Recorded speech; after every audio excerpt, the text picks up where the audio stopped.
हमने पढ़े हैं बेटा dimensions of various physical quantities, ठीक है। तो वो आपने लर्न करने हैं बेटा फिलहाल, ठीक है, जितने भी लिखवाए हैं। तो अब जो डायमेंशंस हमने पढ़े हैं बेटा उनके यूजेस क्या है।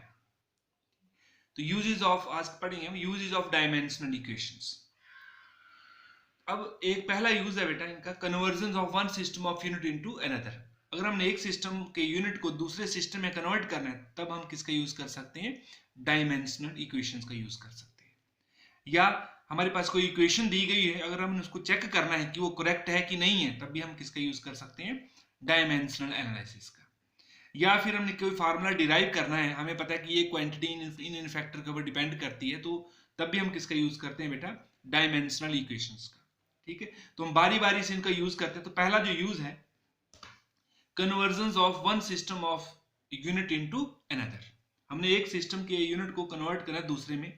तो हमने पिछले चैप्टर में सिस्टम ऑफ यूनिट्स में पढ़ा था बेटा कि what ever with the magnitude of physical quantity, ठीक है, मतलब जो what ever with the system of unit the magnitude of a physical quantity remains constant. मतलब जैसे हमने कुछ टाइम के मान लो शुगर है आपके पास 5 किलोग्राम, ठीक है, ये 5 किलोग्राम को कौन से सिस्टम के हैं, एम के सिस्टम या एसआई सिस्टम के हैं। अगर हम इसको ले जाएंगे सीजीएस में तो कितना बन जाएगा, 5000 ग्राम। तो क्या है, ये दोनों का मैग्नीट्यूड क्या है, सेम है। ये एसआई में भी 5 किलोग्राम और ये सीजीएस में, हाँ ये स्मॉलर यूनिट है तो इसका न्यूमेरिकल वैल्यू ज्यादा होती है, ठीक है। तो वैसे और इसको क्या मानते हैं हम, मान लो ये एक सिस्टम में यूनिट है U1 और ये दूसरे से पहले न्यूमेरिकल वैल्यू है ये N2 और ये सिस्टम ये, ठीक है। ये फार्मूला पढ़ा था हमने। तो मतलब Q is equal to N1 U1 is equal to N2 U2, मतलब मैग्नीट्यूड क्या रहेगा इन दोनों का, सेम रहेगा हमेशा, चाहे कोई भी सिस्टम ऑफ यूनिट हो। तो हम इस इक्वेशन का यूज करेंगे बेटा इस कन्वर्जन के लिए, conversion of one system of unit into another.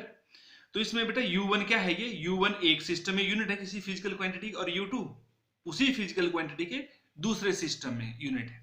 System of unit आपने पढ़े, SI system, CGS system, MKS, FPS, clear.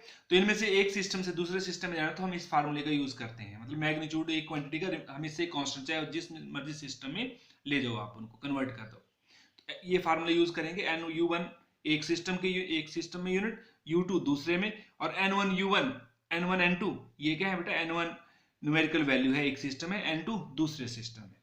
तो हम सपोज करेंगे बेटा U1 है, कोई फिजिकल क्वांटिटी है, ठीक है। अभी हमने डायमेंशन पढ़े तो ज्यादातर किसमें आते हैं, मास, लेंथ और टाइम में आते हैं, और भी क्वांटिटी उसके ऊपर फंडामेंटल क्वांटिटी को डिपेंड कर सकते हो, लेकिन फिलहाल हम सपोज करते हैं, suppose M1 L1 and T1 are the fundamental units of mass, length and time in one system. एक सिस्टम में क्या है बेटा, ये m मास, लेंथ और टाइम के फंडामेंटल यूनिट्स हैं, ठीक है। अब जो M2 L2 T2 ये दूसरे सिस्टम में फंडामेंटल यूनिट्स हैं किसके, मास, लेंथ और टाइम के।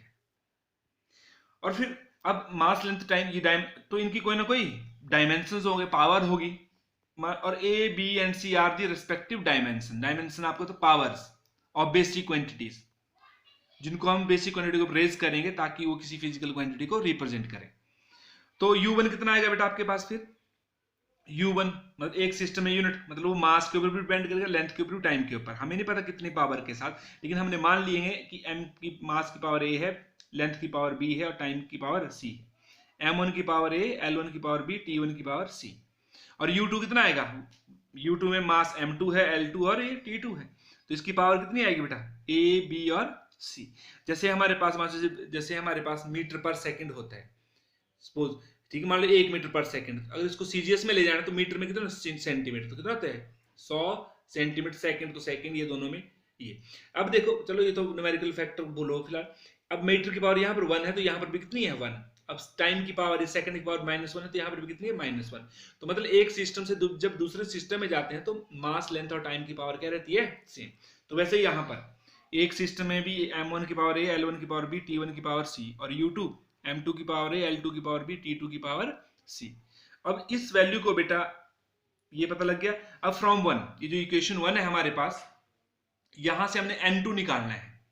U2 कहां ले आओ इधर, तो कितना बन जाएगा, U2 जब इधर ले N1 U1 upon U2, N2 from 1 अब यहाँ फ्रॉम 1 कितना है, n2 is equal to n1 u1 upon u2। अब u1 और u2 की वैल्यू यहाँ पुट करेंगे।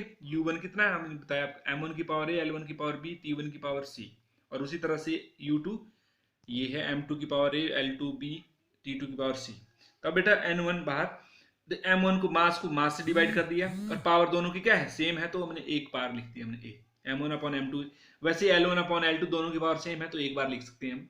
t1 अपॉन t2 की पावर सेम है तो कितना बन जाएगा, c, दोनों की पावर ही c बन। जैसे हमारे पास a square upon b square होता है, हम उसको कैसे लिखते हैं हम, a अपॉन b का होल स्क्वायर, तो वैसे ये है।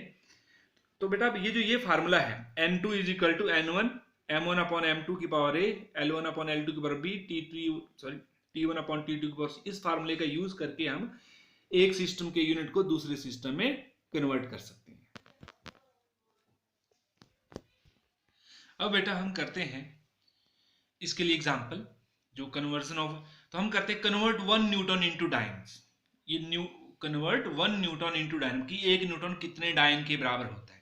तो देखो बेटा यहाँ पे 1 मतलब ये n1 है न्यूमेरिकल न्यूटन, ये एक सिस्टम में यूनिट है, और हमें कितने हमें नहीं पता है, n2 नहीं पता है हमें, और डायन ये u2 पता है कि ये डायन में कन्वर्ट करना है, हमें ये वैल्यू निकालनी कि कितने डायन के बराबर है।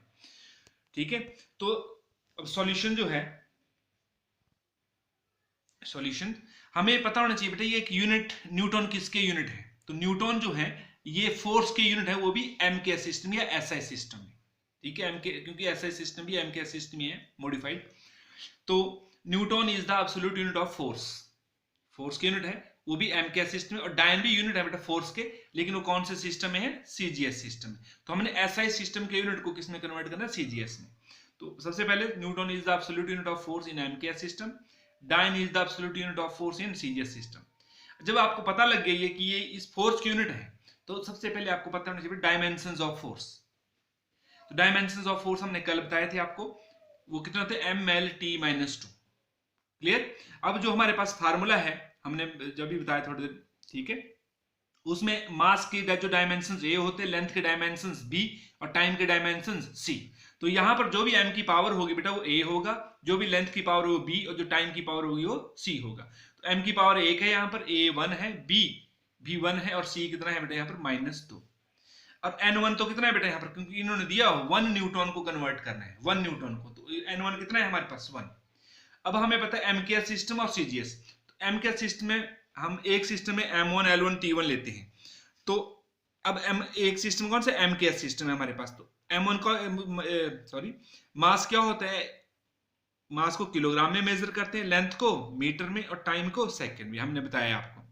और सीजीएस सिस्टम में मास को ग्राम में, लेंथ को सेंटीमीटर में, और टाइम को सेकंड में। अब हमें इन सब की वैल्यू पता लगी नाउ, और हमें पता है as n2 is equal to n1 m1 upon m2 की power a, l1 upon l2 की power b, t1 upon t2 की पावर c। भरो यहाँ पर वैल्यू बेटा, n1 कितना है, 1 है, m1 एक सिस्टम के 1 किलोग्राम, m2 दूसरे में ग्राम है, और पावर 1 है, l1 1 मीटर है, l2 1 सेंटीमीटर, और पावर 1 है, t1 वो तो दोनों ही सिस्टम में सेकंड में 1 सेकंड। अब ध्यान दो बेटा, अब ये आपस में कटेंगे नहीं, क्योंकि ये किलोग्राम है, ये ग्राम में है, तो ये ग्राम को किलोग्राम में चेंज कर लो, तो हम सीधे किलोग्राम, 1 किलोग्राम में कितने ग्राम होते हैं, 1000 ग्राम बटे 1 ग्राम। 1 मीटर सेंटीमीटर, तो 1 मीटर में 100 सेंटीमीटर बटे सेंटीमीटर ये आई। और बेटा 1 सेकंड सेकंड कट गया, तो मतलब 1 ही रहा, और 1 की पावर जो मर्जी हो, चाहे प्लस में हो चाहे माइनस में हो, तो 1 ही रहता है हमारे पास। क्लियर। अब ग्राम से ग्राम हो जाएगा, सेंटीमीटर कट जाएगा बेटा, तो यहाँ पर इसकी पावर 1 है, तो ये 1000 ही रह जाएगा, तो और ये 100 ही रह जाएगा, क्योंकि इसकी पावर 1 ही है। तो कितनी, अभी 10 की पावर 3, 10 की पावर 2, तो टोटल कितना बन जाएगा, 10 की पावर 5। तो n2 की वैल्यू कितना आ गया, 10⁵ तो कितना हो गया फिर, 1 न्यूटन कितने डायन्स के बराबर आ गया, 10⁵ डायन, क्योंकि हमने n2 निकाला, हमें ये पता है। तो इस तरह से बेटा ये क्वेश्चन है। इसी तरह से अगर हमारे पास दिया हो, सपोज करो, अब मैं न्यूटन क्या लिख रहा हूँ बेटा, जूल, कन्वर्ट, कई बार ये भी आता है question, convert 1 joule into arts, convert 1 joule into arts, मान लो ये 1 जूल है।